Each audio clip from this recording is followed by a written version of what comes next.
तुम्हाला माहिती आहे का, पुण्यापासून साधारण 50 किलोमीटर आणि पौड पिरंगुटच्या जवळ पवनाच्या बॅकवॉटरमध्ये एक असं मंदिर आहे जे फक्त उन्हाळ्यामध्ये बाहेर येतं.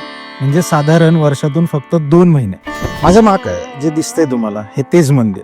याचं नाव आहे वाघेश्वर आणि इथल्या गावाचं सुद्धा नाव आहे वाघेश्वर. गुगल मॅपवर जर सर्च केलं तर तुम्हाला लगेच मिळेल. ह्याच्या सभोवताली 4 किल्ले आहेत: तुंग, तिकोना, लोहगड आणि विसापूर. 1971 साली जेव्हा पवना धरणाचं बांधकाम झालं तेव्हा हे मंदिर पाण्याखाली गेलं. तरी आजही जेव्हा उन्हाळ्यामध्ये हे पाणी आटते किंवा कमी होतं तेव्हा हे मंदिर बाहेर येतं. नुसतं मंदिर बाहेर येत नाही तर ह्याच्या सभोवताली असलेल्या खूप साऱ्या समाध्या सुद्धा बाहेर येतात. ह्या मागे तुम्ही पाहू शकता की नंदी आहे, म्हणजे त्याच्या आकारावरून कळतं की तो नंदी आहे.